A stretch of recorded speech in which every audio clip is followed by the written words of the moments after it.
This is the Evil Never Dies podcast. This podcast contains adult language and content.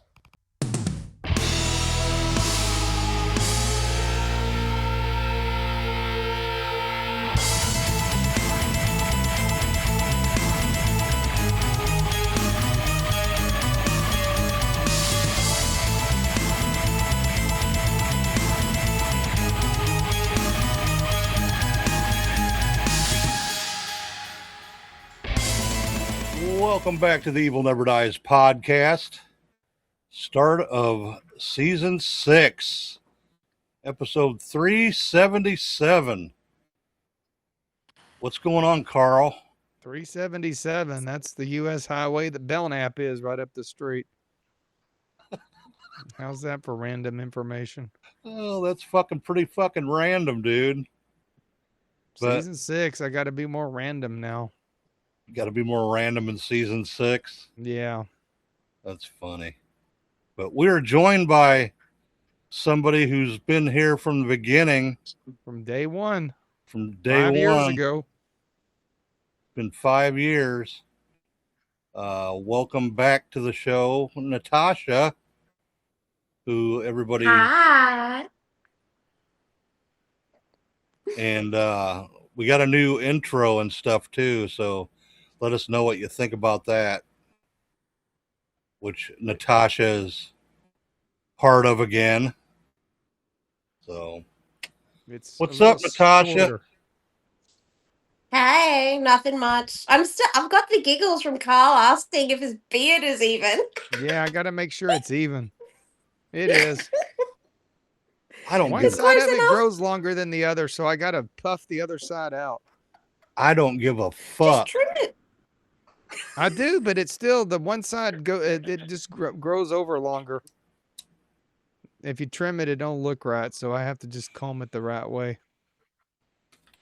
Yeah, Brett's always like, I don't give a shit what I look like. Well, no, I do. I gotta pay attention to my looks here. I I'm like Brett's beard though. It's always, it's got a vibe. I like it. It's always even. Now, when I was younger, I had the straightest hair ever, and now it's all wavy and stuff, and my beard's got a little like curls one way. It bugs the shit out of me, but See, it does curl. That's the problem I have. These beards go different directions. even my hair is like wavy. My hair never used to be wavy. It was straight as a pin, dude, till I turned like 45. So I don't know what's going on with that. Just But get one of those anyway. teeny little hair straighteners and then just straighten your beard out. Just like, those little skinny ones, and just straighten the beard out. Do it on your hair as well. Problem solved. Well, I don't care if my hair is a little wavy, but Well, you wear a hat and hide your hair every time anyway. I know, but One week he was complaining. He says, my hair's not dry. I said, you wear a freaking hat. Like, well, my hair's not dry. I said, I don't give a shit. You wear a hat. Well, I want to start the show, Brett. oh shit, that's fucking hilarious. Hair's wet. Get a hair dryer. Come on, guys. No, I refuse. What? He's living in the 80s still or something. No, in the 80s we had good hair. I don't know. He's living in the 70s. I was going to say, I'm pretty sure the 80s was powered by hairspray and hair dryers. Like, Yeah, don't even. What was it? Aquanet's what I used. The white can. Not pink. No, the white can was super hold. Oh, I never used fucking hairspray a day in my life, dude. Never. Well, But I that's never, good. I don't never, remember. I never did nothing. It was just long. So we are on episode 6, and all we've talked about is hair products. So what's next? Face masks. I wanted to thank some people that's been along, that we've met along the way and have been good friends to us and stuff. And Natasha's one of them for sure. And I wanted to give a shout out to Jerry and Tracy Pauly, man. Without them, this podcast probably wouldn't even exist, dude. So shout out to them. Tim Mullins, he helped us out tremendously at the beginning, and probably into our few years in, he still would help us and stuff. So shout out to him. And Jimbo, James Barnes, Kyle Zeller. Is it Zahner? Is it Kyle You forgot Zahner? Kyle's name. I know it's a Z. I'm sorry. I am so sorry. 80Z and their new guy that they got on there, Jason Bond, all them guys from the Tragedy of Cinema podcast. They've been really good to us over the years. And next we got Todd, Sean, and Nate from Middle Aged and Creeped Out. They've been along, gave us all kinds of support and stuff, and listen to our show faithfully still, and which I don't know why. It's like, why do you guys like our show, man? It's like, because they're all like religious and stuff, and We're not. But we love them guys, man. They're good guys. But and Greg Bazzelli, our buddy Greg, I can't forget Greg. He's been on many of our lives that we've done, and We haven't had an evil talk in a long time, so no, we haven't. Not since that last one me and you did, and it was a shit show. So yeah, it was. because Greg canceled on us at the last minute, like, oh fuck, what are we gonna do now? That was when we were in our downward spiral around the time of the bunny rabbit curse. Yep, for sure. But and yeah, he's from the Monsters in the Mosh Pit podcast. He doesn't really do nothing much. He mostly just guests with people now. He's got a couple other podcasts that he does guest spots on and stuff, and he comes on here every once in a while. But he's a school teacher, so he's busy during the fall and spring and all that, and I think he's working side job now in the summer when school's out, so he's a busy boy. So, and you got anybody you want to shout out, Carl, or did I mention everybody? You missed Chris Minta. Oh yeah, Chris Minta. He made our theme song. Big shout out to Chris. Yes, he composed that fucker. Yes, which somehow at one point the song got lost, and you were playing the other theme again, and we didn't even notice it for forever. And then one week you start playing Chris's song. I'm like, dude, I just realized we were doing the wrong theme song. So, but we're back with that one now. So yeah, that song fits the show better, in my opinion. Yeah, he's working on a movie score or something now. That's too cool. So thanks, Chris. I guess I'll throw a shout out to George Call. He was our first guest we ever had on the show as far as an interview. Yeah, exactly. Yeah.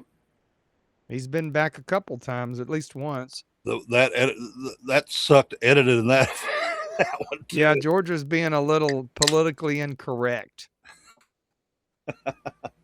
Yes, he was. I guess I got to give a shout out to Video Bob, because without him, I probably never would be doing this kind of stuff. We started in 96 with Metal Review, and later the Video Bob show. So give Bob some credit. He gave me my start in this stuff in the 90s, public access TV, and we did get kicked off of it. Yes. My show did. The one I did with him got kicked off. The main show, Underground Connection, was still on the air. So, yeah, it wasn't my fault. And you go back, you can watch all them too on YouTube. Yeah, except for the one we got kicked off with. I've got the master tape over here. The pickle incident? The butt pickle episode. Oh, shit. You got anybody you want to shout out, Natasha? I want to shout out you guys. for putting up an Oh. episode all the time, being entertaining. A shout out to your voice, Brett. I find your voice so relaxing. Sometimes I listen to the thing before I go to sleep. It's just so cathartic. And Carl's phenomenal whinging. I love that. Every time he has a complaint, I have to giggle. So I'm shouting it out too. But you guys work so hard at this and you do it differently and you care so much about the podcast and the horror movie community in general. And I think that's important because horror is such a important genre in the entertainment movie industry. And I think we need conversations and podcasts like this to, keep that momentum flowing. I'm all for it. I think you guys do a great job. Well, thank you. Thank you. We really appreciate it. And it's glad to know I make you fall asleep. And In a good way. And a lot of times I do play up my grumpiness. It's somewhat a show at times. Sometimes. I like it though. Yeah. I like it. See, I can't stand my voice. I think I sound like a fucking idiot. Oh wow. Well, that's what I Good say. voice. Yeah.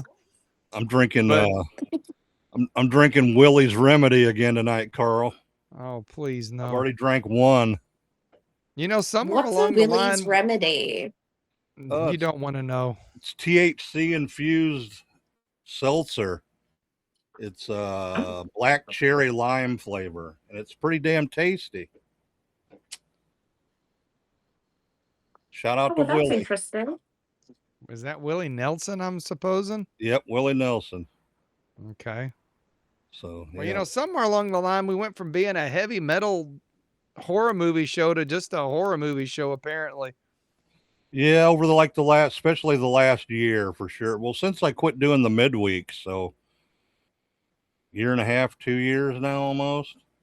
Nobody's ever complained. No.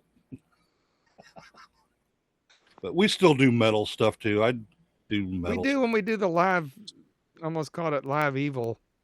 That was a Black Sabbath album. Evil Talk. Yeah. Greg likes to talk about his metal. But all right, I guess we'll now we were planning on doing this. Well, Carl don't remember 5 years ago, but I didn't want to do the show 5 years ago, so that's all I remember. all right. He didn't want to do the show 5 years ago. But we were No, going to do remember this it took you, how long to con me into doing it? a couple months, yeah. Well, I think I was still living over at the other place. Yeah, you were. So it was right in the height of the pandemic there. But yeah, I originally wanted to do this for our first episode, and it's probably one of my favorite, probably most favorite horror movies. I don't know. I like it a lot. No shit. I think everybody knows that Halloween's your favorite movie, Brett. All right. Well, I'm sorry, but it is. So we're doing Halloween tonight, finally, after 5 years. Well, we've done sequels. I would say prequels, but I don't guess there's ever been a prequel to Halloween. Maybe the Rob Zombie Halloween. I don't even know if we've reviewed that one. But yeah, this is the original from 1978, John Carpenter's Halloween. Yes, it is. The original and the best. Hold on, I got to move my thing over here so I can see what I'm doing. All right. Directed by John Carpenter. Screenplay by John Carpenter and Deborah Hill. Produced by Deborah Hill. Cinematography by the great Dean Cundy. Edited by Tommy Lee Wallace and Charles Bornstein. Original score by John Carpenter. Probably one of the best horror movie scores ever made. No doubt about it. The song's still legendary. I used to have it on CD back in the day. I had it on vinyl record. I have it on Spotify. I have it on Apple Music too. I think I've still got the vinyl of this somewhere, maybe. Not that it'd be worth any money at this I stage. bet it might be if it's in good shape. It is not. Played the grooves off of it. All right, production company is Compass International Pictures and Falcon International Productions, distributed by Compass International Pictures and Aquarius Releasing. Had a release date of October 27th, 1978. Has a running time of 91 minutes. Country, United States. English language. Budget was right around 300 to 325,000, which was nothing back then. And when it was in the box, when it was in the movie theater, it brought in $70 million. I think to this day, with rentals and everything else and all that, it's up to like $1.5 million altogether now, or 1.5 million. I'm sorry. All right, let's go over the cast here. Pretty big cast. First off, we got Donald Pleasance as Dr. Sam Loomis. Named after a character from Psycho. Yep. We'll get into that later. Jamie Lee Curtis as Laurie Strode. Nick Castle as the Shape.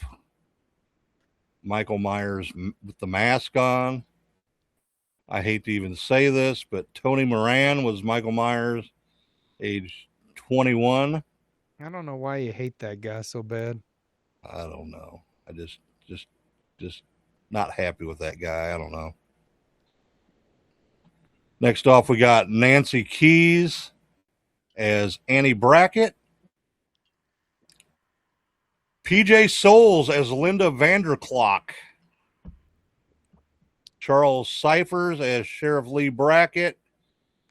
Kyle Richards as Lindsay Wallace. Brian Andrews as Tommy Doyle.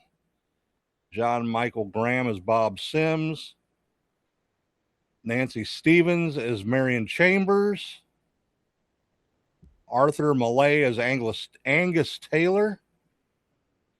Mickey Yablans as Richie Castle.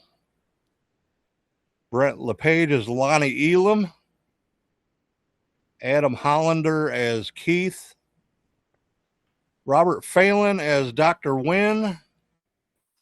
I know Dr. Wynn. He was a goofy looking Dr. Wynn. He comes back in Halloween 6. Yep.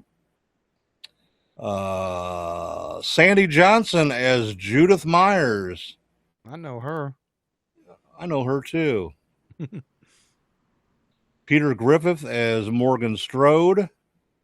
And shout out to Sandy. She's going to be at the Spooky Spectacle in September. Yes, she is, down in Granbury, Texas. Yes, she is. And last but not least, we got David Kyle Foster as Judith's boyfriend. And I like to call him the Minute Man.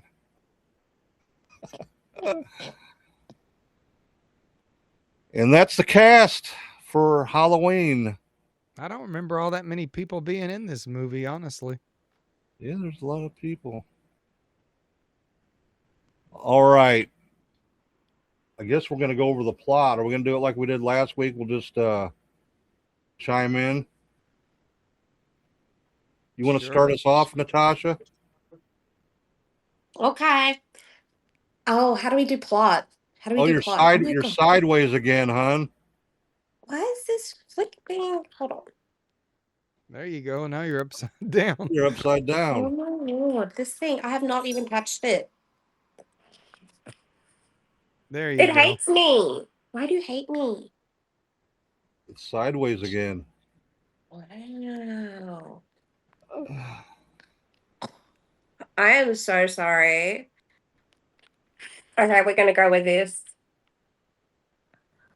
Why is this doing this? Okay, whatever. Shall we start off with the plot then? Yep, go ahead. Start her off.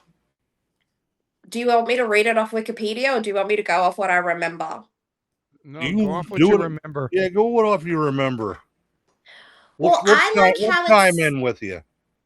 well, I like how it starts off super creepy and it's just like, this is interesting. This standard horror movie kind of genre where it's like, a teenage couple hooking up, being teenagers, and then like, the creepy person thing comes and stabbies everybody.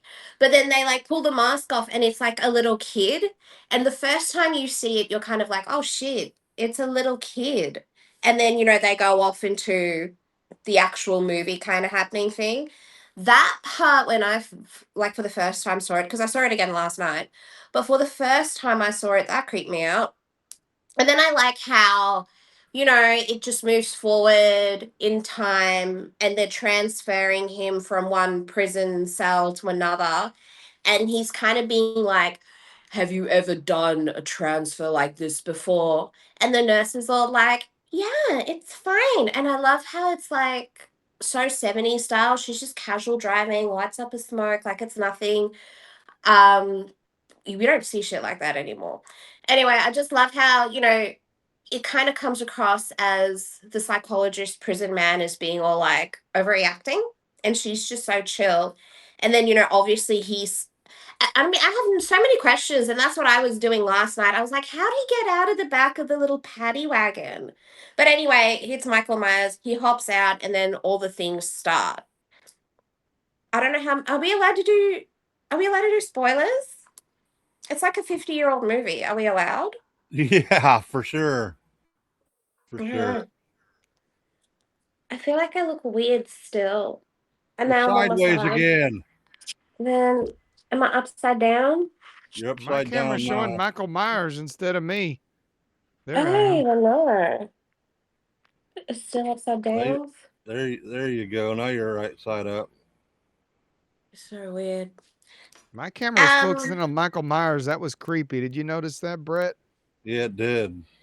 Creepy. All right, continue. well then, so I don't know if people know, but look, if you haven't seen the movie, I don't know what to tell you. Like I said, it's 50 years old now. So Jamie Lee Curtis, she plays Laurie, and she's like the younger sister of Michael Myers. And so Michael Myers ends the family, in particular the older sister and her boyfriend, and somehow leaves Laurie behind. So Laurie is like, what is she, 18, 17? Senior I into high think school about kind of deal. 16, 17. I don't know. Yeah, They never something say. like that. Old enough to babysit. Um, anyway, she drops off a key at the old house or something, and he is, escaped when they were transferring him, and he goes after her to basically finish off the family. And that's basically that's kind of like the plot line for the entire series, isn't it? It's this guy who's deranged and just wants to get the last Well, person in his family. they don't really lead on to it as as Lori being his sister yet, though. In this, No, that's why I'm like, I'm just gonna tell everyone because if you haven't seen it, like, I don't know. but there Sorry. are hints throughout the movie. So Yeah, Especially in the like I TV said, version. yeah, it's a especially in the 50-year-old TV movie. version. I'm sorry. Oh, yeah, you good? Spoiler alert. Um, Then the rest of the movie, and this for me personally is the creepiest part, is the stalking. How it's like nobody believes her. You know how he's in the bushes and then he like hides behind the little hedge and he's just gone and her friends like teasing her. Um, how she thought she saw him in between the sheets and stuff, like that constant kind of thing. And then he slowly, one by one, essentially ends all of her friends. And some parts of it are kind of silly, like when he was not silly, but it's interesting. Like the part when her friend, like he was behind her in a sheet and he suffocated her and she was on the phone with Laurie and Laurie's like, "Are you playing a joke on me?" I just find that whole concept really creepy, especially the stalking part. Because I was thinking, there are women out there who fully get stalked by people, strangers or ex boyfriends or whatever, and nobody really believes them. Everyone's like, it's your imagination, nothing's going to happen. And then something happens. Anyway, that's basically the plot. Eventually, he catches up with her. She's babysitting someone's kid. And the sheriff and the psychologist man are sort of on the hunt for Michael Myers, but two steps behind kind of thing. And yeah, there's eventually a epic battle scene, which is one of my favorite battle scenes of all time, is when she gets that monster knitting needle and like in the neck. That's pretty hectic. I'm a knitter and I actually have some really hectic big metal knitting needles, and every time I see them I think of like Halloween. I'm like, just in case. Isn't it not the wildest thing though? Like the Yeah, very first time I saw it, I was like, what? A knitting needle? Who does that? But yeah, and it that's was even absolutely one of freakier my when he all-time got back up favorites. after it. Hey, When he gets I back up miss after he's stabbed in the neck, that's even freakier. right? Right? But yeah, it ends up being a really full-on hectic battle. And then the sheriff eventually shoots him, doesn't he? But then that's the thing, he disappears. They don't really get him. And then it just kind of sets the scene for everything else. Yep. All right. We're gonna go over the Blu-ray now, Carl, We or will do that. 4K. I got it right here. I do too. I actually bought a 4K. Well, that just don't make And good sense. I don't have a 4K player. Well, wait a minute. You don't have the cool case? No, I don't have the cool case. I just got the. I don't think you got the same one as I got. Mine's looks like this. 3 discs. Mine has 4 discs. This is the. It says it's from Scream Factory. Yeah, but I got this cool box, and I also have a different front. So I think I have a different copy than you, and I have 4 discs. Well, that's the front of mine. You see it No, there? dude, yours is totally different. And then that's the back. It's got all the what it's all on it. 3 discs. My back is even different to yours. And it's 4 disc. Yours is 4 discs. Yeah, and it's 4K Ultra plus it's got 3 Blu-rays with it. Well, you got a you do got a different one than I got. Apparently. I don't know. I just know it got this cool box. Would have been cool if they would have put the score in on these discs. They don't own the rights to that. So basically, this is a 2001 4K scan from the original negative, supposedly. Dean Cundy supposedly approved that one. There is a little bit of controversy over the different transfers. And in this case, they actually put out a disc that contained the original timing, which a lot of people prefer to this new version that they've done. It looks really good in 4K, of course. It looks pristine, really. It also has a Dolby Atmos track, which sounds good. And it's also provided on a Blu-ray for you suckers who don't have a 4K player. Like well, that's Brett. why I got it, because they wanted like $36 for the Blu-ray, and the 4K was only $25, and it came with 2 Blu-rays and the 4K. So, well, mine also comes with I think it's an extra disc, which contains an actual disc of Halloween the Extended Cut here. If you can see that, which is my preferred version of the movie. Well, see, they must have condensed down the one disc because this one disc has got all that on it. It's got okay, that and the TV version and all that on it. What's on the extended cut? that version they actually made when they were going to put this on TV. ABC, I believe it was, wouldn't show the movie since it had, a lot of there were nudity in it, and I think that they didn't like the fact they were smoking marijuana, different things. So Carpenter went and actually cut new scenes, which they filmed during Halloween 2. And the new scenes mostly are about Loomis dealing with Michael Myers in the asylum as a kid. Yeah. And it adds so much to this movie, in my opinion. It makes it make a lot more sense. Now, I don't know if well, he had to add the scenes and cut out scenes so it would fit the 2-hour TV mark. Yeah. So this extended cut actually has the TV version plus the scenes that were still in the movie that they didn't cut out. So it molded it all back together. Unfortunately, that version has never got a real good cleanup, so it doesn't look as pristine as the 4K or some of the other Blu-rays that come up, but it looks fine to me. So that's the extended cut of it. It's got extra scenes that were filmed strictly for the TV version that really adds to the movie a lot and gives a few more hints about the whole sister thing as well. Y'all, I'm going to have to watch that extended cut. I don't think I've ever seen it done like that. So yeah, gonna have to watch that for sure. But yeah, this has a lot of extras. I don't think it's got everything that the original releases had.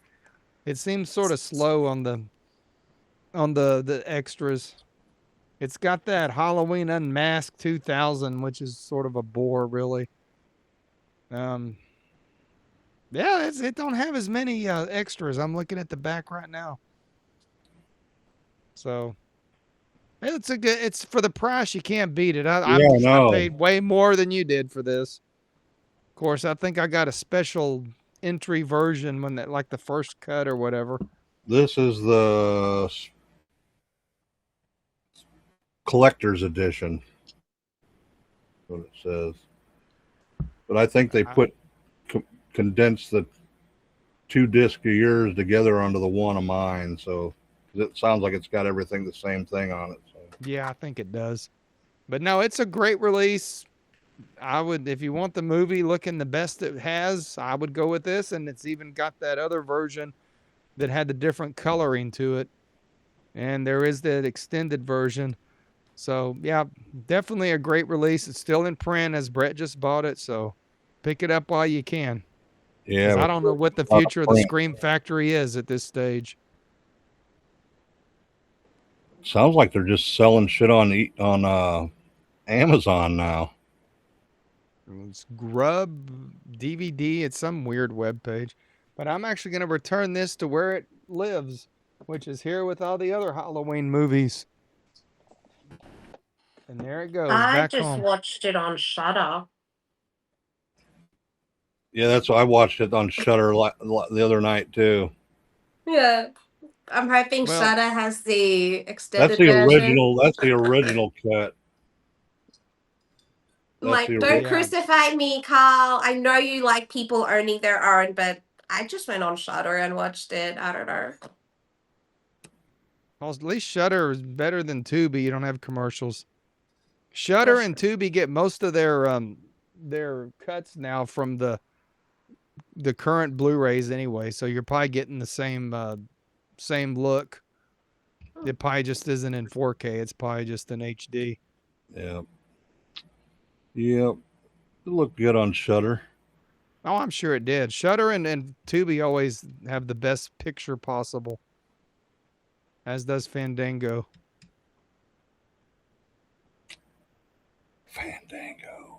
All right, what's up next? I guess we're on to trivia. Now there's like 500 trivias, dude. I was gonna say, Brett, you're gonna have to pick out the better stuff because I'm going to tell you 90% of the audience is going to know a lot of these simple trivias about this movie. So I'm going to leave it to you to pick out the best and most random and coolest facts. Oh, I put Brett on the spot. Now he's not talking. I got one. All right. Natasha goes first. So you guys know, oh my gosh, Captain Kirk? What's his name? He's William really Shatner. hot. William That's Shatner. it. William Shatner. So they were looking for a mask. They were having dramas. And the actual Halloween mask that Michael Myers wears is actually a version of Captain Kirk's mask. Like they literally went to the shops, bought a mask that was supposed to look like William Shatner as Captain Kirk, and then they did what they did, butchered it, whatever, and that's where we get the Halloween mask from, which is ridiculous. It's wild because I don't know if you if you don't know what William Shatner looked like in the 60s and the 70s, that is worth a Google. But yeah, that's my fun fact. It is worth a Google. He's gorgeous. He's like, wow. I actually didn't realize that the two were the same people. Just older. But yeah, Google it. He's like 92 now or something now. I think he's in his 90s.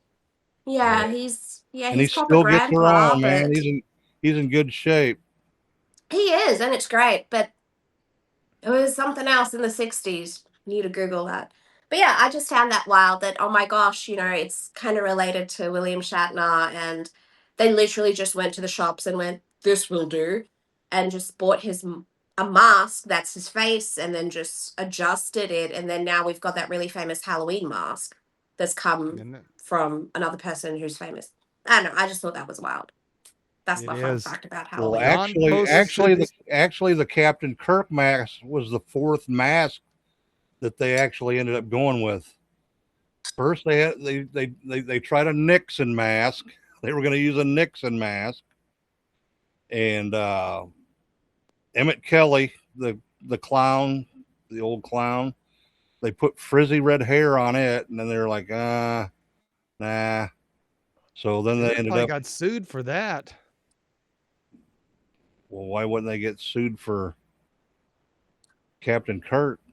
They were all Don Post. I was going to say it was Don Post Studios, who actually still sell the original mask. Yep. I think they're the only Trick or Treat Studios might have. I don't know. They might have the rights from Don Post Studios to sell it now. I didn't think they got the rights to anything from when I saw it. I mean, I could be wrong, but when they did it originally for the movie, I think they just kind of went, this is our base, and we're going to make it be as different as possible so we don't get done in. And they butchered William Shatner's beautiful face. That's what we got. They butchered William Shatner. Yeah. Made him into Michael. Let's see here. Robert Englund revealed in an interview that John Carpenter had him throw bags of dead leaves on set for a day. Did you know that? I did not. It's good info, Brett. Never knew that. Let's see here. Of all the female leads, all the girls supposed to be in high school, Jamie Lee Curtis was the only teenager, being 19 at the time of shooting. I think the other two were like in their mid-20s. That's what they did in the 70s, though. Usually none of the girls look like teenagers in those movies. John Carpenter's intent with the character of Michael Myers was that the audience should never be able to relate to him. Well, he failed because I can relate to Michael in a lot of ways. Me too. Really? Oh yeah. How? Oh no, I'm a little stabby.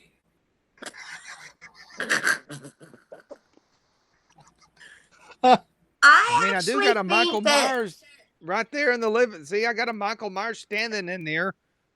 And I got one standing behind me. See, I find him one of the creepiest horror villains out there because it's like, number one, nothing seems to end him, and number two, can't relate. Like, what happened? And he's just so creepy. The stalkering, you know what I mean? Like, I think that's what makes him scary. It's like it doesn't make sense. We don't understand. And here he is. And he's tall. Like, ridiculously tall. I don't know. We just can't justify it, you know what I mean? Like with Jason, it's like I understand he was bullied. Even with Freddy Krueger, I can kind of be like, okay, you're wrong, but I kind of get it. But yeah, with him, it's like, what happened? Why? Why? I don't know. All you gotta do is watch Rob Zombie's Halloween. You'll find out what happened to poor Michael. Oh, I haven't watched that in ages. I think the last time I saw it was in the cinemas when it came out. Like, is that 20 years ago now? It's been a while. Probably. Yeah. 2006. Yeah, I Yeah, think there so. we go. Literally 20 20 years years. ago. I'll have to go give it a Yeah, watch. I still think that Rob Zombie dropped the ball. I think that whole movie should have been about Michael's childhood, and it should have ended basically where Halloween 1 started, but he didn't do it that way. No, I agree with you there. All right. The original script titled The Babysitter Murders had the events take place over the space of several days. It was a budgetary decision to change the script to have everything happen on the same day. And doing so, this reduced the number of costume changes and locations required. It was decided that Halloween, the scariest night of the year, was the perfect night for this to happen. So they changed the name too. Let's see here. Half of the $300,000 budget was spent on the Panavision cameras, so the film would have a 2.35 to 1 ratio scope. Donald Pleasance was paid $20,000. Some people say 20. Some people say 25,000 for 5 days of work.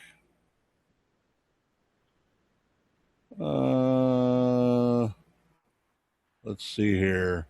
As the film was shot out of sequence, John Carpenter created a fear meter so that Jamie Lee Curtis would know what level of terror she should be exhibiting. The dark lighting comes from necessity. The crew didn't have enough money for more lights, and I think it ended out perfectly with the lights that they had. So that was probably a good thing that they didn't have the money. Let's see here. The Halloween theme is written in a rare 5/4 time signature, and John Carpenter learned this rhythm from his father, who was I think he taught something at some college or somewhere. Let's see here. Although John Carpenter had originally hoped to get either Peter Cushing or Christopher Lee to play Dr. Sam Loomis, he was thrilled when Donald Pleasance accepted, of whom he was a huge fan. Pleasance would easily be the oldest and most experienced person on the production, so understandably Carpenter was quite intimidated.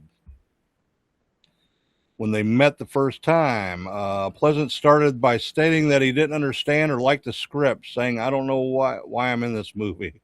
I don't know who my character is. The only reason I'm doing this movie is because I have alimony to pay, and my daughter in England is in a rock and roll group, and she said that the music you did for his movie Assault on Precinct 13 from 1976 is, quote, cool." Although Pleasance asked Carpenter difficult questions about a character, he turned out to be a good-humored, big-hearted individual. Carpenter later found out that Pleasance simply wanted to test him to find out if he had a real passion for his project. Pleasance became great friends with Carpenter and went on to appear in 2 of his other films. Escape from New York. And what was the other one? Oh, Halloween 2. Huh? Halloween 2. No, he Carpenter didn't direct that. We Village did it John on the show. Carpenter. What the hell is the movie? Alice Cooper was in it. Oh, I can't think of the name of it now. I have no idea what you're talking about. Not the not the Terrifier. What's the one with all the like? Oh No, no, I don't think Alice Cooper's in it. it's an older movie that Carpenter did. We reviewed it on the show. Got Donald Pleasance and Alice Cooper plays the zombie guy. I don't remember anything about that. I forget the name of it. Prince of Darkness. No. The devil. Yeah. Did I John remember. Carpenter only direct the first Halloween movie? He hasn't done any others, has he? No, he's just been a part like associate and executive producers. He wrote Halloween 2, though. Yeah, he wrote it, but he didn't direct it. Oh, fair. There we go. That's a fun fact. That is a fun fact. Because I don't even think I remember offhand that he didn't direct Halloween 2. So, Yeah, no, I was looking through the list because you know how before I was saying there's so many Halloweens and they're not necessarily 1, 2, 3. And then Rob Zombie interjected with his Halloween and then all the things. So I was looking at the list to see which ones I've missed because I feel like I've watched most of them, if not all. And yeah, through the little list, it just said John Carpenter, the first one. And I was like, oh, I would have thought he maybe did at least the second one, but no, it was just the first and the only. Which, in my unprofessional opinion, I think the first one is the best one. And the first time you watch it, it hits different, if that makes sense. And then after that, it becomes like an emotional support comfort movie. Do you know what I mean? You know what I mean. yeah, it makes sense. Yeah. I don't know the first time I watched this. It had to have probably been. I'm almost 90% sure that it was on TV and I saw this TV version. I'm 99% sure because the first time I actually saw the real version, I was disappointed. I'm like, well, it seems like the movie's missing stuff. Oh. So I remember I saw the TV version. Okay. John Carpenter actually approached Peter Cushing and Christopher Lee, and they both turned him down because of the low pay. And Christopher Lee said it was the biggest mistake he ever made in his career. I don't know about that. I would disagree with Christopher Lee. Yeah. He did a lot of stuff after this came out for sure. It took him 20 days to shoot this film in the spring of 1978. Let's see here. The Myers house was a locale found in South Pasadena. It was largely decrepit and abandoned, and they actually had to fix it up for it to look like, for that opening shot, for look like people living in there. They had to paint and fix holes and bring in furniture and rugs and all that kind of shit. Well, that's where a lot of their budget went to too, was basically house construction. Because they even had to get running water going, electricity, and all that shit too. So let's see here. The opening point of view sequence took 2 days to film. I guess that with having to do the camera like that, man, I bet it would take at least 2 days to get it right. Because there's a lot of movement with that mask on, Yeah, that makes sense. And they're using a big old clunky camera. Let's see here. This was Jamie Lee Curtis's first feature film. She was paid a reported $8,000 for her efforts. But she was on a TV show before this. Do you know what TV show she was on, Carl? I believe it was Three's Company. No. No. Remember Petticoat Junction? Unfortunately, yeah. She was on it for a couple of seasons, I guess. So That's because she has a famous mother, I'm sure. Well, yeah. actually, the director, John Carpenter, was like, who is she? Never heard of her. Oh, wait, she's whose daughter? Because as we all know, her mum was in Psycho, maid lady, scream, shower scene. And he was like, and her dad's quite well known as well. I can't for the life of me remember who he is. Tony But yeah, he Curtis. was just kind of like, we'll give her a go.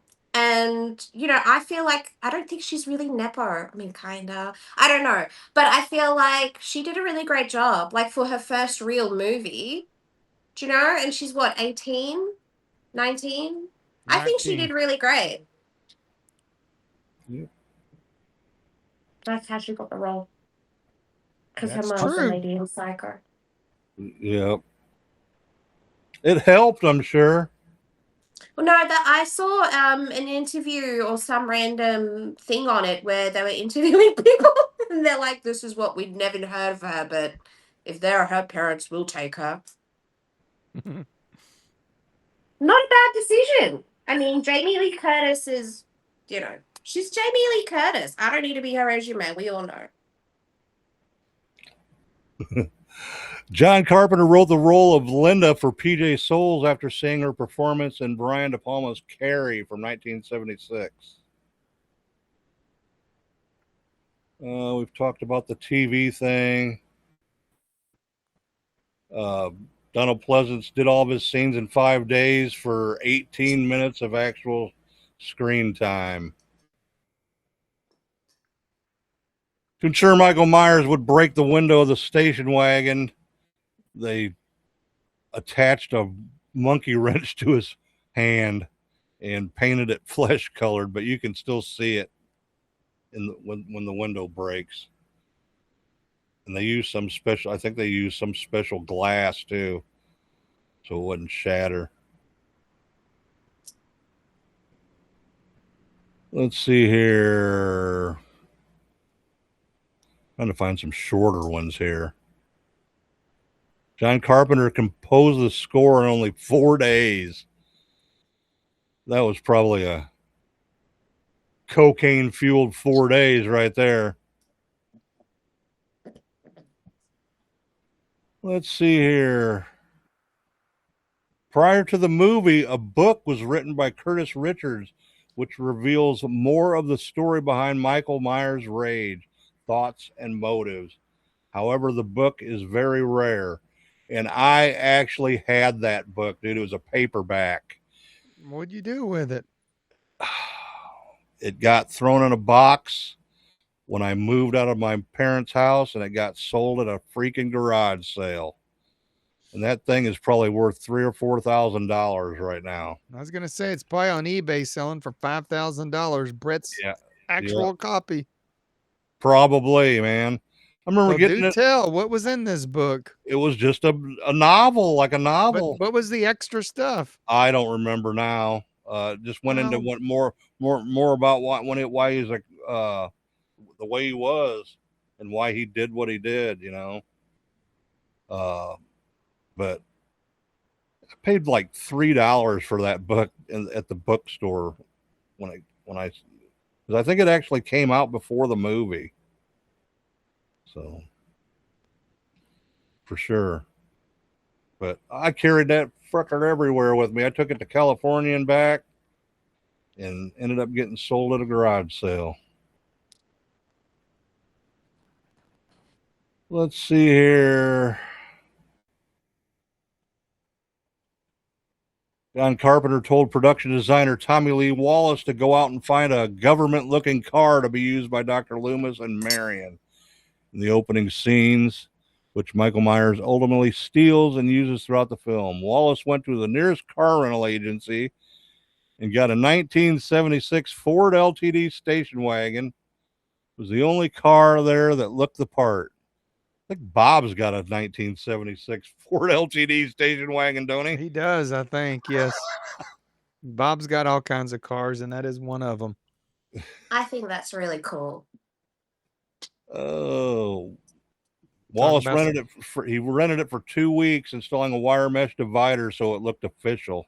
Well, let's talk about something on the car. How the hell did Michael Myers learn how to drive? I don't know. It was Dr. Wynn and his people. They taught him. Well, there's a theory that because Dr. Loomis would drive him all over the place to, stuff that he just watched him do it. So he just learned after all them years, like watched him put it in gear or whatever and all that. So that's a theory. Well, my theory is that it was the Thorn cult at the sanitarium that taught him. That's my theory. You think so? You think the Thorn was even back here? Of course it was. Okay. God, me pushing Halloween 6 at all times. What can I say? Well, I guess in the original movie poster, the hand or whatever's got it, there's a Thorn sign in it, is what I haven't seen it though. Can you see a Thorn sign in it on the cover there? No, I never did. I And never did Natasha, the either. Thorn is actually the ruin.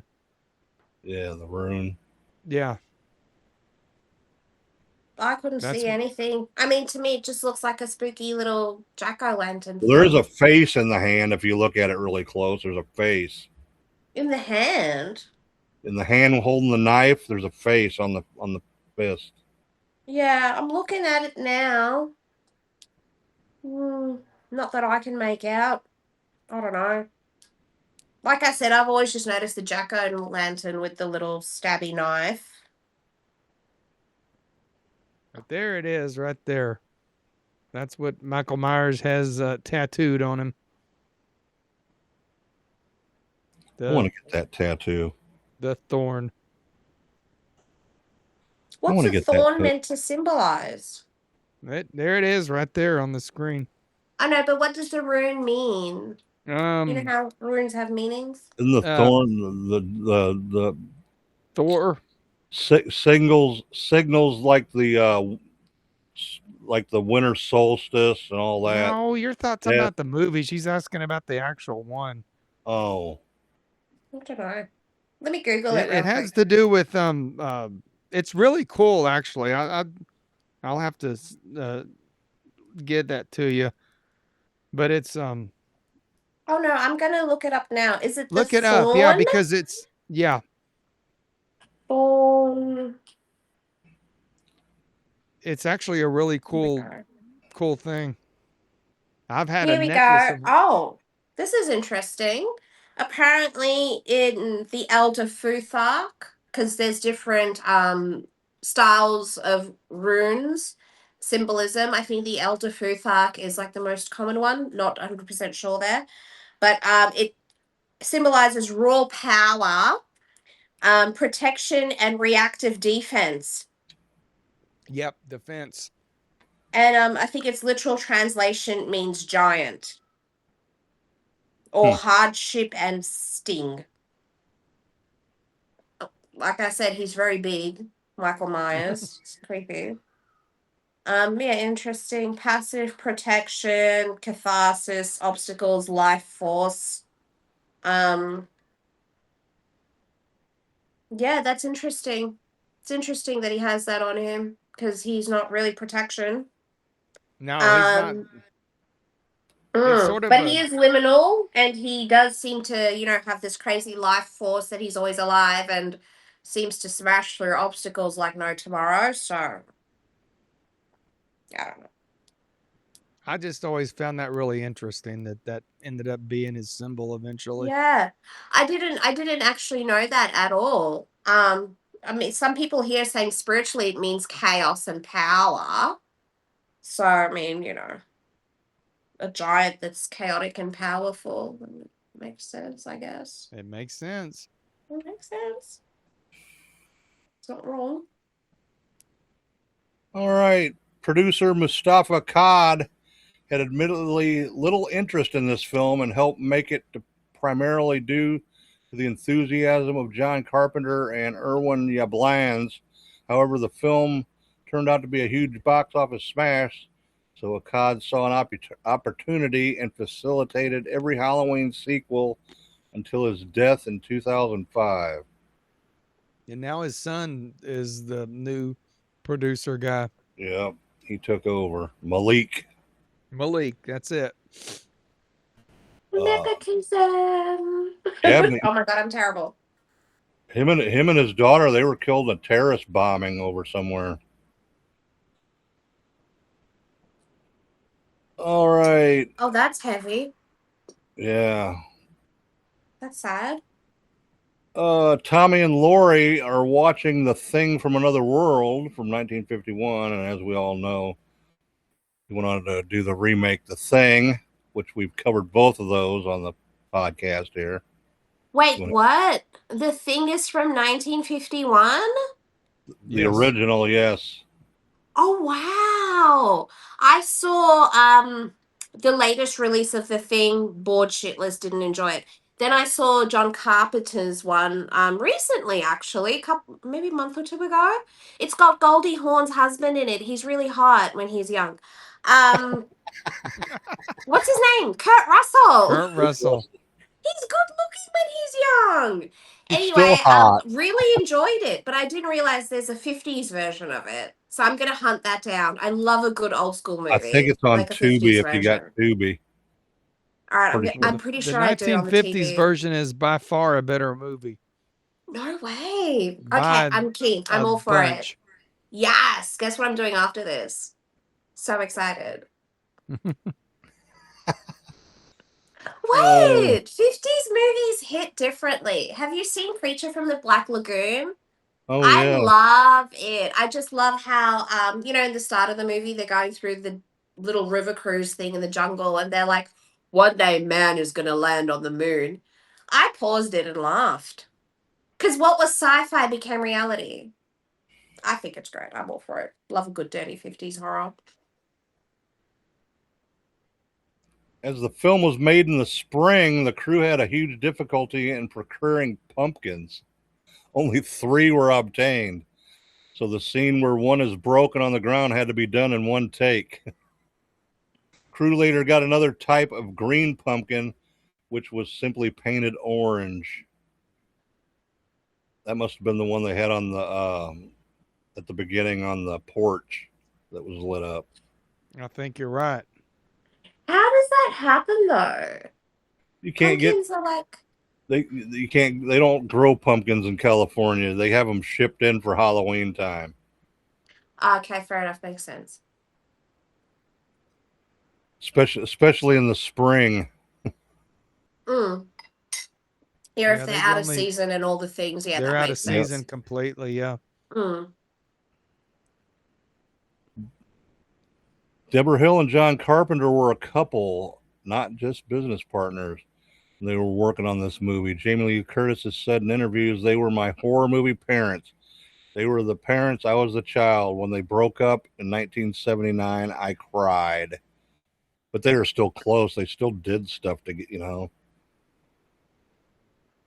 still worked together till she passed away, I think. Let's see here. Carpenter wanted this film he wanted to write the film like a radio play with scares every 10 minutes. About right, about every 10 minutes something was going on. This movie was selected in 2006 for the preservation in the United States National Film Registry by the Library of Congress as being culturally, historically, or aesthetically significant. So it's up there with a lot of other movies.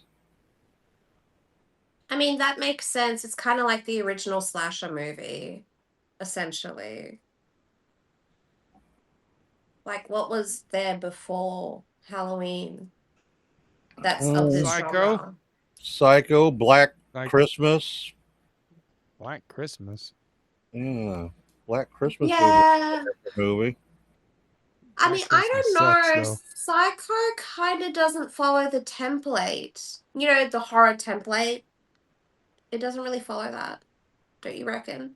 I mean, she was hooking up with a man who wasn't he married? And then she stole cash from her job, from her boss, and bailed. That's how she Yes. wound up at Bates Motel. I don't think they were married. I think they were He just wasn't having an married, but I affair. think she was the other woman. Yeah, And Sam Loomis whereas was the boyfriend. yeah, and that's the thing. Like, I feel like yes, Psycho is revolutionary in its own way, but Halloween kind of set the template of the nice girl, the sweet girl. All of her other friends are running around smoking weed and hooking up, and she's kind of like feeling guilty for having a chuff, and she's being the responsible one babysitting, and she's the one who survives at the end. I That feel like makes sense. Halloween She was was revolutionary because it set the template. sort of like the first final girl is what they call them now. Yeah, yeah. Mm, yeah. Yeah, so that makes total sense. As has been noted, the killer is referred to as the Shape in the script and credits for this film. But why? The word shape was used by the Salem witch trial judges to describe specters or spirits of the accused doing mischief or harming another person. I don't know why they called him the Shape, because I guess he was like sort of shapy, like Do you think it's because we don't see his like face? shadow shapes, maybe. I don't know. He's in I the don't shadows. know. I mean, we don't really see his face. We see his body, but the mask obviously covers the face. We don't really see his face. I When don't we know. see his That's face, how I it's Tony interpret it. Marone, Tony Brett's, Marone. Brett's favorite person. Yeah, he towards the end there where she pulls the mask off of him. Yeah, that's the Tony Moran guy. Marone. I've always called him that, if you remember. Tony Maroney. Oh, let's see here.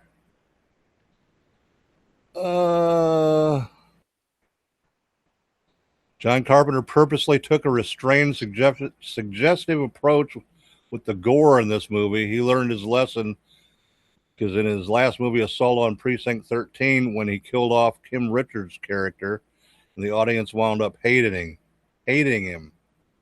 Producer Erwin Yablans also insisted that very little blood be used because he was a fan of radio plays where all the horror happens in the audience's minds. Well, there was only 2 blood scenes. Sandy at the beginning, she's got blood all over her chest and stuff, and then the garage guy that is laying in the ditch there, he had blood on him. And that's the only blood I seen in this movie altogether. So, do you see any more blood? Can you think of any other blood? Not me, no. Yeah, It's no, not I known as honestly a can't. bloody movie. Yeah, honestly can't think of any. Halloween 2 is where the blood starts. Yeah.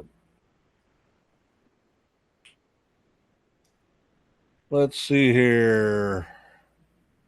John Carpenter demanded $10,000 to write, produce, and direct and score the film, which was a considerable fee for a director who had only done 2 small movies. He also wanted to be billed above the title, calling it John Carpenter's Halloween. Producer Erwin Yablans agreed as long as the budget didn't exceed $300,000. So, yeah, I think he's got that in his contract with every movie, don't he? Where his name's Most of them, yes. Ow. Let's see here. John Carpenter was a huge fan of the original Canadian slasher film Black Christmas and asked Bob Clark if he could write a sequel to the film and received his permission. The script eventually evolved into a separate project inspired by the film. I wonder what that was. No clue. None at all. Jamie Curtis says she loathes horror movies. But they paid her bills for the last how many I was years? gonna say they made her freaking career. I was gonna say, what? That's Yeah, been like her thing for the last 50 years. What do you mean she don't like horror movies? What? she says she don't What? like to. She says she don't like to be surprised. I've I heard. would be There's what? people say she's like pretty stuck up and full of herself. I've heard of that too. I've heard that, I should say. I didn't heard of that. Can you imagine the daughter of the original Scream Queen being like, I don't like horror movies? Maybe it's just another job to her, though. Do you know what I mean? Like, for us, we're like, wow, this is incredible, how revolutionary. But for her, it's like, this is my day to day. This paid my electricity bill. Well, You she know, spent it's a most job. of her career trying to get away from the whole slasher horror queen thing and did a lot of movies that were big hits. So I think Yeah, that might be part of it too. absolutely. Yeah, I get that, but she also come back for the other horror, like Halloween movies. You know, she must have not hated it that bad. You I don't don't know. I shit. guess a paycheck is a paycheck. I can't hate on that. A job's a job, right? Well, you don't shit where you eat. You know. Yeah. Yeah, true.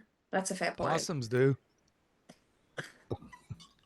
Deborah Hill worked for no salary but a percentage of the profits, as the film grossed in excess of $70 million. This proved to be highly lucrative. John Carpenter was never paid his original salary, but was also given a percentage of the profit. I think that money went to make the Fog. Everything he made off the Halloween went to make the Fog. We've done that one, haven't well, I say we. You guys have done an episode on the original Fog, haven't you? Yes. Yeah, we Yeah, have. I haven't seen it yet, Have you but I seen have the listened to the remake? episode. Yeah, I see the remake. It came out It's not like bad, but probably 20 years ago. still ain't Adrian Barbeau. I'll have to watch the original one day again. Well, to begin with. This was voted the 5th scariest film of all time by Entertainment Weekly. What's the other 4? Probably The Inquiring Exorcist. minds want to fucking know. Poltergeist. Is Yeah, Poltergeist scary or is it just a bad construction movie? bad construction movie. When we were kids in the 80s and went to see that thing, it was scary. Yeah, It fair. definitely was scary. I worked on a job a few years ago that was built over Aboriginal burial ground that wasn't an official Aboriginal burial ground. And everything went wrong on that. Everything went wrong on that job. And I was like, these people have not seen Poltergeist. They have not seen Right. Poltergeist. It makes me think of a real life situation, yeah. Like really bad. Like I'm talking, I got really bad neck pain. The other person in my team had really bad pneumonia. The other guy broke his knee. The developer had issues. They had a stage 13, which never happens in construction. They had a lot 666. They were not going to relocate their grave sites. It was really hectic. I was like, these people have not seen Poltergeist. And every time, like I said, because I've had that real life experience, when I think of Poltergeist, I'm like, this is not a scary movie. This is just a disrespect towards other people's culture, heritage, bad construction movie. I don't know. It's like scary, but it's not. Or is it scary because it reflects in real life? I don't know. Food for thought. Film takes place primarily in the fictional town of Haddonfield, Illinois. Haddonfield, New Jersey is the hometown of screenwriter Deborah Hill. I remember when this came out too, I was looking on the Illinois map looking for Haddonfield. Where's it at? I want to go there.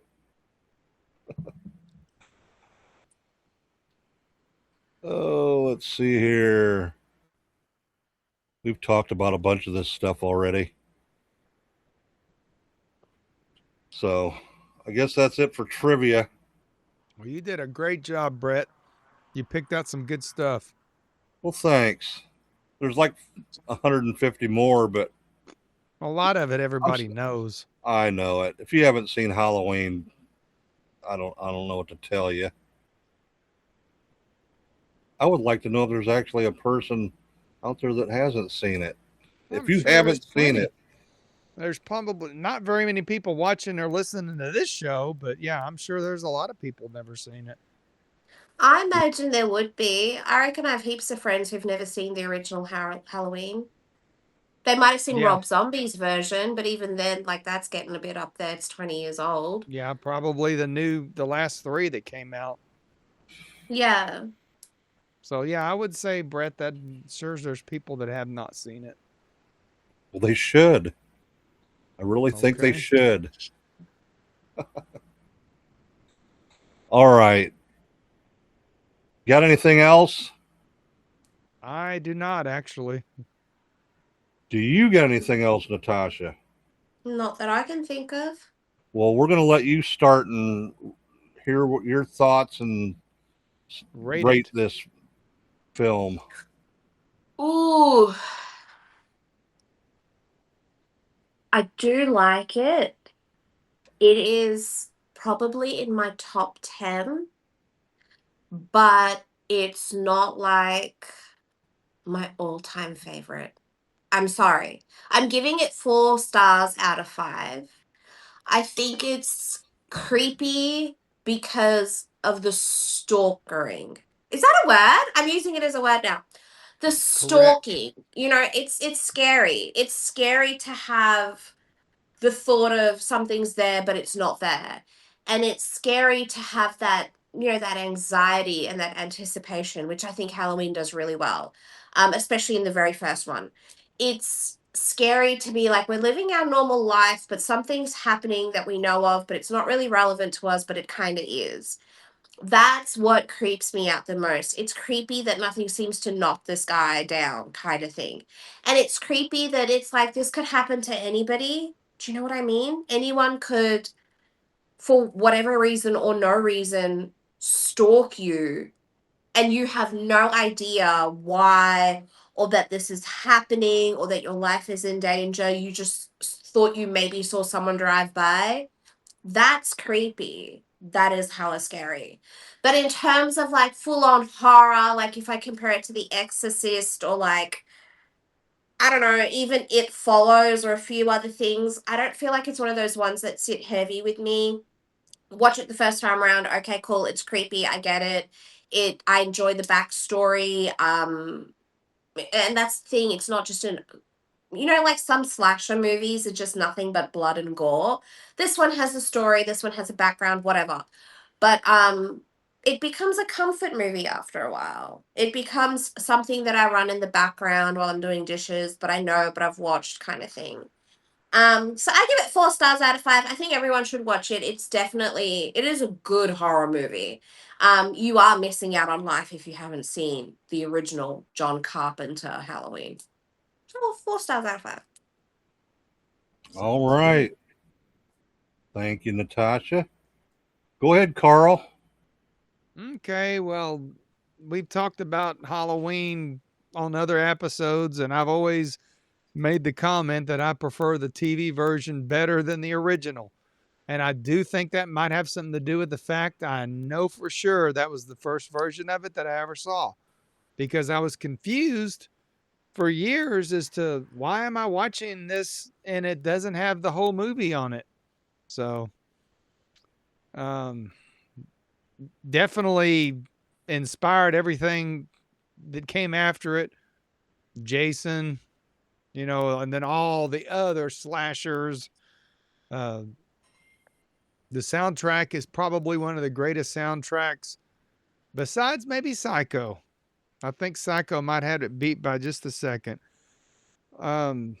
There's really nothing I can find wrong with Halloween. I like the suspense of it. The non-TV version, you really have no idea what the hell's going on with this guy. Why he picked Laurie to stalk, because Halloween 2, that's not happened yet. So, does it hold up over time? Mostly.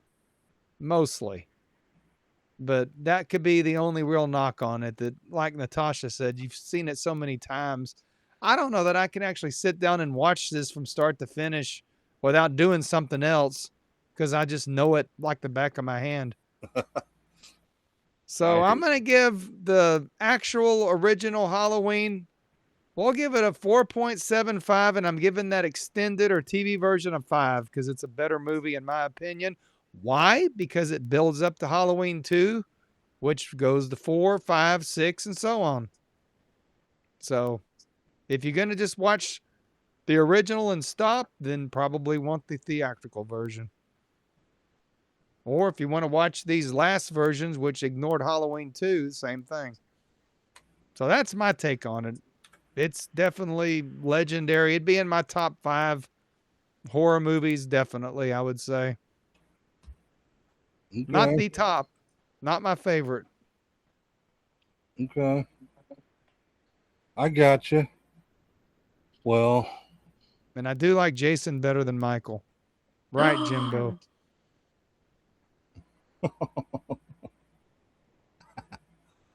Okay. Well, I'm not going to go on all day, but if anybody's listened to this or watched this before, they know I'm a big Halloween fan. Nobody can say anything bad about it to me. So, it was just so different for its time when it first came out. There what really wasn't nothing like it. It had been out until that, you know. It was very unique in that way. And like I said, I seen it when I was 11 years old at the drive-in. First time I seen it. So just the Dean Cundy, man, he's a genius with his lighting and stuff, dude. Just them blue colors throughout the film, and just the way he did the shadows and stuff. Top notch, man. The score, I give that a 10 out of 5. It's the most iconic, probably most famous horror theme ever, man. That first note, almost, you know what it is, you know?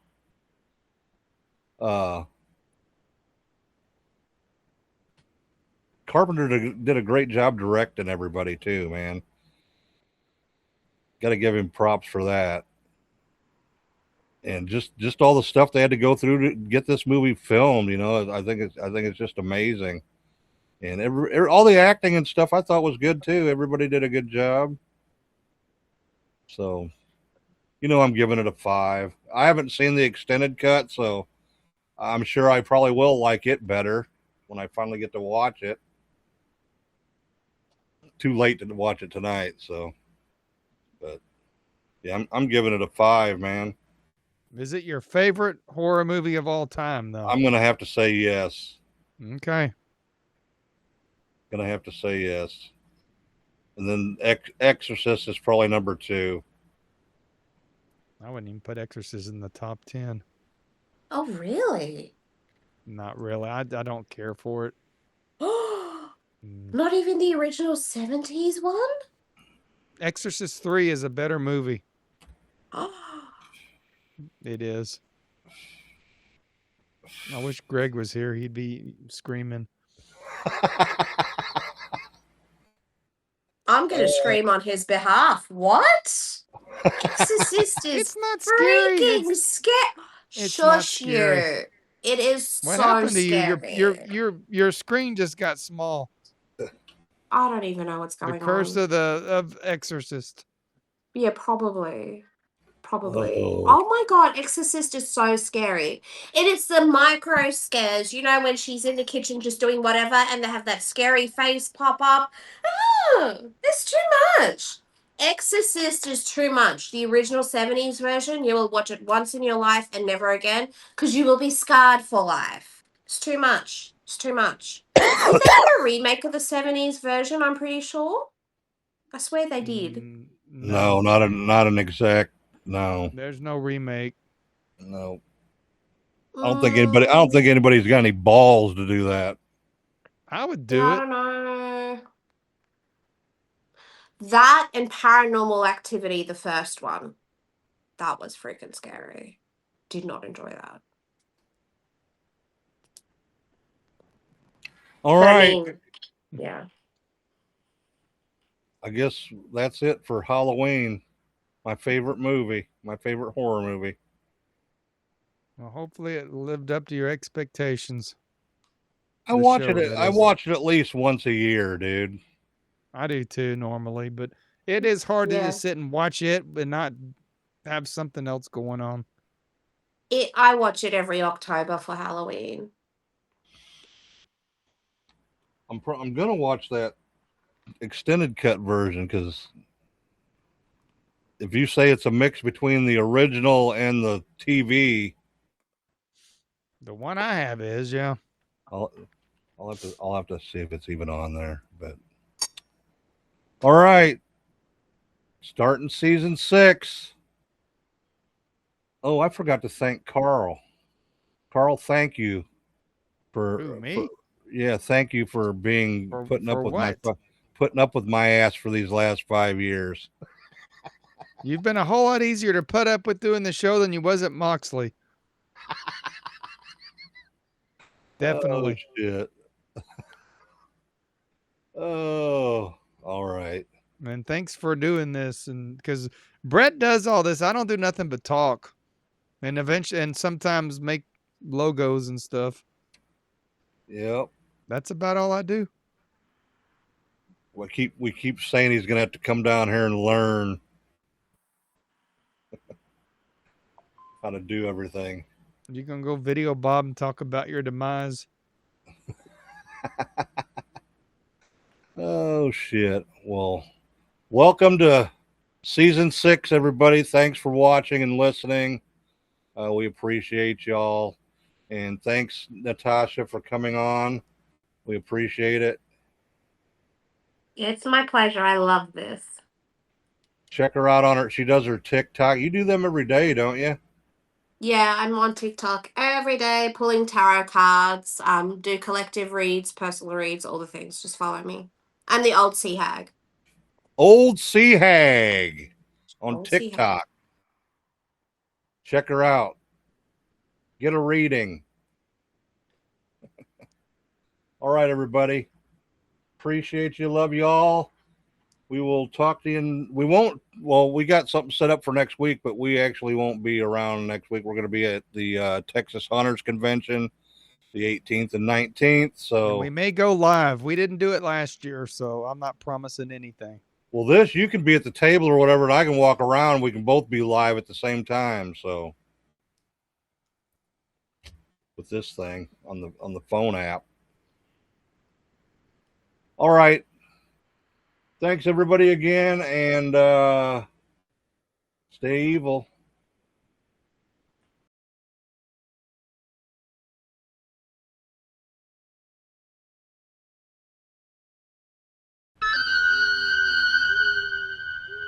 Halloween night. A small American town. 15 years ago.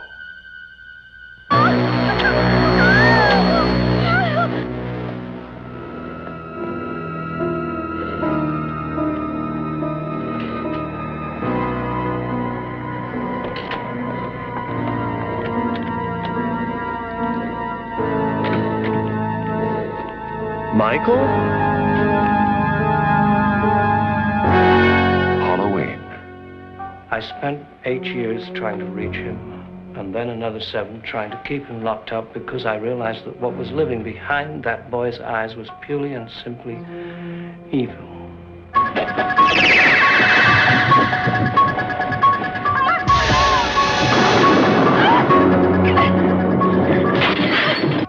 I think he'll come back. Exploring uncharted territory. Totally charted. Just talk. Sure. The only reason she babysits is to have Halloween.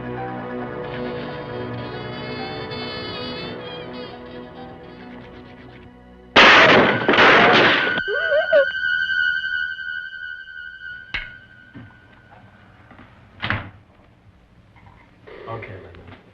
Come on out.